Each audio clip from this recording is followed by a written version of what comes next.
Hello friend, नमस्कार। आज मैं आप लोगों को इंडस्ट्रियल हाइड्रोलिक सर्किट के बारे में बताने जा रहा हूँ। उसमें भी जो अनलोडिंग सर्किट है, ये सर्किट यूज होता है और ये पावर सेविंग सर्किट के तौर पे भी जाना जाता है। इसके अलावा अगर एक ही सर्किट से अगर हमको दो दो प्रेशर की रिक्वायरमेंट होती है, उसमें भी ये सर्किट यूज होता है। तो मैं उम्मीद करता हूँ कि जब आप ये सर्किट देखेंगे तो आप लोगों को सब क्लियर हो जाएगा, ये सर्किट डिजाइन कैसे हुआ और इसके क्या बेनिफिट्स हैं। जब मैं काम करता था तो सीमलेस पाइप प्लांट में ये सर्किट था। तो जैसा कि पिछला बार बताया था कि अनलोडिंग सर्किट का पर्पस का अनलोडिंग सर्किट का यही पर्पस है कि ये लो प्रेशर पे पंप हमारा चलता है। क्योंकि ये लो प्रेशर पे जब चलता है तो जो पावर है, अल्टीमेट पावर जो यूज होता है, पावर कंजम्पशन कम हो जाता है लो प्रेशर पे चलता है। क्योंकि जैसा कि हमने बताया है कि पावर जो होता है प्रेशर और फ्लो के प्रोपोर्शनल होता है। अगर प्रेशर कम हो जाता है तो पावर अपने आप कम हो जाता है। तो इसमें प्रेशर को कंट्रोल करते हैं, अनलोड करते हैं, मतलब पंप को अनलोड करते हैं।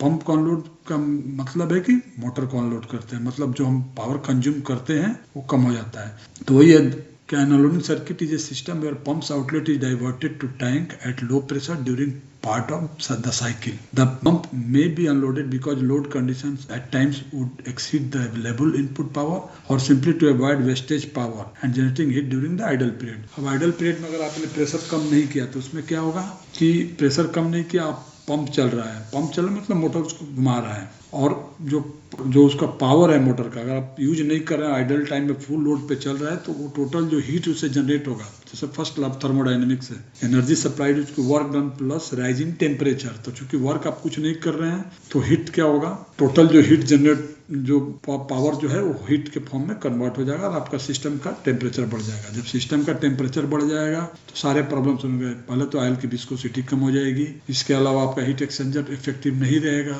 इतना पावर जनरेट हो जाएगा। इसके अलावा आपके लीकेजेज बढ़ जाएंगे, हॉस फटना शुरू हो जाएगा, सिलेंडर के सील्स डैमेज हो जाएंगे। तो उस सब के लिए सिस्टम को अनलोड करना जरूरी है। तो उसी से रिलेटेड ये सर्किट है। इसमें आज मैं डिस्कस करने जा रहा हूँ two pressure and venting circuit, high pressure and venting circuit, two maximum pressure plus venting. तो the network shown in figure 2 can be incorporated in a hydraulic system to allow selection of two maximum pressure plus venting। जो हम system बताने जा रहे हैं उसमें दो maximum pressure मिलेगा प्लस वेंटिंग भी मिलेगा। The highest maximum pressure will be set at the pilot stage of the main relief valve. इसमें मेन रिलीफ वाल्व के पायलट स्टेज पे जो सेट रहेगा उसमें मैक्सिमम मिलेगा। Lesser pressure can be set by remote control relief valve. इसमें जो remotely जो हम रिलीफ वाल्व लगाएंगे उसमें एक लेसर प्रेशर मिलेगा। The solenoid operated four way valve switches between the controls. इसमें एक solenoid operated four way valve लगा है जो स्विच ऑन ऑफ होता रहेगा, उसी के बेस पे हमको ये तीनों मिलेगा, दो प्रेशर सेटिंग और वेंटिंग मिलेगा। जैसा कि हमने फिगर व्यू ए में दिखाया, both solenoids of the direction valves are de energise. अभी देखिए ये है, अभी एक सर्किट बना रखा है, देख रहे पावर पाइप है, हमारा रिजर्वायर है, ये हमारा मोटर पंप है, ये पंप है और ये हमारे सिस्टम जा रहा है। ये देखिए रिलीफ वाल्व है, रिलीफ वाल्व से होते हुए ये देख रहे हैं रिलीफ वाल्व, ये हमारा बैलेंस पिस्टन रिलीफ वाल्व है, देख रहे हैं ना, एक यहाँ से होते हुए, और ये जो वेंट पोर्ट है, वेंट पोर्ट से आते हुए हमने एक डायरेक्शन कंट्रोल वाल्व डाल दिया है। डायरेक्शन कंट्रोल वाल्व कैसा डाला है, देखिए इस टाइप का डाला है, एक पोर्ट क्लोज है, नॉर्मल कंडीशन में ऐसा है, एक पोर्ट क्लोज है और बीच टैंक को जा रहा है, देख रहे हैं ये टैंक को हमारा जाने वाला है। एक रिलीफ वाल्व ये है, इधर से होते हुए ये रिलीफ वाल्व को गया हुआ है। इस रिलीफ वाल्व में देखिए एक टैंक का पोर्ट है ई, ये दूसरा रिलीफ वाल्व है, ये बैलेंस पिस्टन रिलीफ वाल्व है। तो नॉर्मल कंडीशन में क्या होगा, जब दोनों देख रहे हैं, एक पंप जो है ये सिस्टम को जा रहा है, एक relief valve main relief valve ये है और एक वेंट वाला रिलीफ वाल्व ये है जो वेंट लाइन से कनेक्ट हुआ है, और ये डायरेक्शन कंट्रोल वाल्व है, 1 2 3 position direction control valve. Normal condition में ये ऐसा है, ये पोर्ट क्लोज है but it is going to tank, ये टैंक को जा रहा है। तो नॉर्मल कंडीशन में क्या होगा, चूंकि वेंटिंग से लगा हुआ है, तो जब हम पंप चालू करेंगे तो चूंकि ये रिलीफ वाल्व तो नहीं, लेकिन जो वेंटिंग वाला जाएगा, जब वेंटिंग वाला ऑयल क्या होगा, ये टैंक में जाएगा, ये देख रहे हैं ये वेंटिंग वाला, जब ये टैंक में जाएगा तो क्या होगा, ये लिफ्ट हो जाएगा, ये लिफ्ट हो जाएगा और सिस्टम प्रेशर जो भी हमारा ये स्प्रिंग है, ये मेन स्प्रिंग के हिसाब से हमें सिस्टम में प्रेशर 20 psi या 30 psi जो भी इसकी रेटिंग रहेगी उतना ही पे हमारा सब ऑयल टैंक में जाता रहेगा। तो ये वेंटिंग हो गया, इसी के बारे में हमने बताया इधर। In view A, both solenoids of the direction valves are de-energized. The open center spool is centered by springs and the vent port of the relief valve is open to tank. The balance piston opens the pump flow to tank at the pressure equivalent to the light spring about 20 psi। 20 psi का जो spring pressure रहेगा उसी पे ये tank में जाता रहेगा।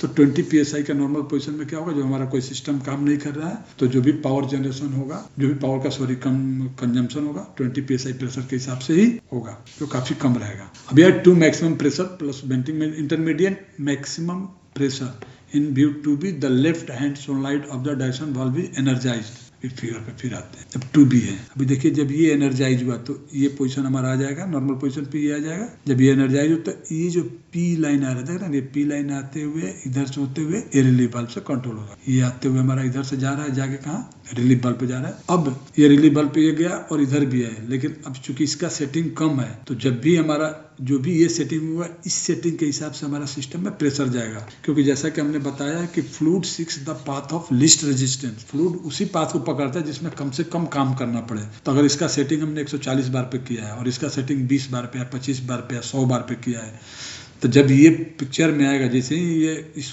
Path को पकड़ेगा तो ये रिलीफ वाल्व के सेटिंग के हिसाब से हमारा सिस्टम प्रेशर जनरेट होगा। ठीक है, तो ये जो भी सेटिंग हम यहाँ पे करेंगे उतना सेटिंग हमको मिलेगा। अभी आते हैं तो इसी को हमने यहाँ पे एक्सप्लेन किया है। Intermediate maximum pressure in view to be the left hand solenoid of the direction valve is energised. The valve is fully shifted to connect the relief valve vent port to the remote control valve. This valve is now operates at the pilot stage for the balance piston. Pump fluid diverted to tank when the remote valve setting is rich. जैसे rich होगा तब तक, अगर rich नहीं हो तब तक चलता रहेगा, जैसे रिच होगा तो वहीं से वो ड्रेन कर देगा। अभी आते हैं फिगर 2C में, high maximum pressure in view 2C the opposite solenoid of the direction valve is energized. The spool has shifted to connect the relief valve's vent port to a dead end against a plugged port in the directional valve. The relief valve now functions at the setting of the integral pilot stage. अभी देखिए figure C में हम आते हैं। अभी क्या हुआ, जब सोलेनॉइड हमारा B एनर्जाइज हुआ, ये एनर्जाइज हुआ, जब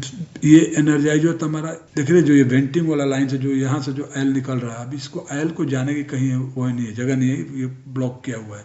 मतलब ऑयल हमारा ये रुक गया, अभी ऑयल इधर से जा नहीं रहा है, तो ये नॉर्मल जो बैलेंस पिस्टन रिलीफ वाल्व की तरह काम करने लगेगा। तो जो सेटिंग यहाँ पे है, जैसे मान लो कि हमारे सिस्टम में 140 बार है, तो अब ये जो हमें सिस्टम में ऑयल जाएगा वो 140 बार के प्रेशर पे जाएगा, क्योंकि अभी ऑयल को और जाने की जरूरत नहीं है। तो अभी देखिए इसमें हमको क्या क्या मिल गया, एक तो वेंटिंग मिल गया, जब कोई सोलेनॉइड एनर्जाइज नहीं हो रहा है तो वेंटिंग मतलब कि ये जो हमारा ये स्प्रिंग है 20 psi, तो इस पे प्रेशराइज फ्लूइड जो है ऑयल टैंक को जाता रहेगा। एक तो ये मिल गया, तो उसमें हमारा पावर सेविंग होगा। सेकेंड, जब बाई चांस अगर हमें जैसे सिमलेस पाइप प्लांट में हमारा था तो छोटा साइज में हमें कम प्रेशर की जरूरत पड़ती थी, तो जो कम प्रेशर के लिए ऑटोमेटिकली हमारे PLC से ये ले लेता था, ये पोजीशन को ले लेता था। जब ये पोजीशन को लेता था तो सिस्टम प्रेशर क्या हो जाता था, इसका सेटिंग हमारे यहाँ 20 बार पे किया हुआ था, तो 20 बार पे ये सिस्टम चलता था। अगर बाई चांस बड़ा साइज में जाते हैं तो जैसे बड़ा साइज में जाते तो उस सेटिंग को सेलेक्ट कर लेता था,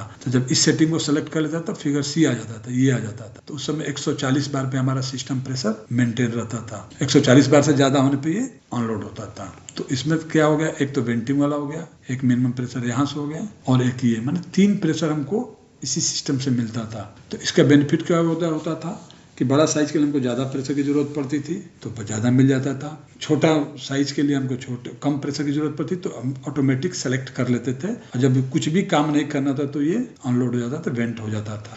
तो फ्रेंड, ये बताने के बाद मैं उम्मीद करता हूँ कि आप लोग को ये समझ में आ गया होगा। ये इंडस्ट्रियल सर्किट जो है, अनलोडिंग वाला सर्किट, वेंटिंग +2 प्रेशर, इसमें अगर 2 से भी ज़्यादा प्रेशर हो तो उसके लिए भी सर्किट आता है, उसके लिए भी हम डिजाइन कर सकते हैं। तो फ्रेंड, ये देखते हुए बताते हुए मैं उम्मीद करता हूँ कि आप लोग को ये समझ में आ गया होगा कि इसका क्या इंपॉर्टेंस और कहाँ यूज कर सकते हैं। आपको अगर ये फंडा क्लियर रहेगा तो आप भी कहीं इसको यूज कर सकते हैं, इसमें पावर की अच्छी खासी सेविंग हो जाती है। तो इसके साथ ही मैं ये लेक्चर समाप्त करता हूँ। मैं आप लोग से रिक्वेस्ट करता हूँ कि मेरे इस चैनल को आप लोग देखें, सब्सक्राइब कर दें तथा बेल आइकन जरूर दबा दें, जिससे कि जब भी कुछ नया अपलोड करूं आपको मिलता रहेगा। अभी मैं इंडस्ट्रियल सर्किट्स के बारे में ही बताता रहूँगा जब तक ये ख़त्म नहीं, जो भी मेरे पास है जो सर्किट्स हैं मैं उसके बारे में बता दूंगा, फिर मैं आगे कुछ शुरू करूँगा। Thank you very much.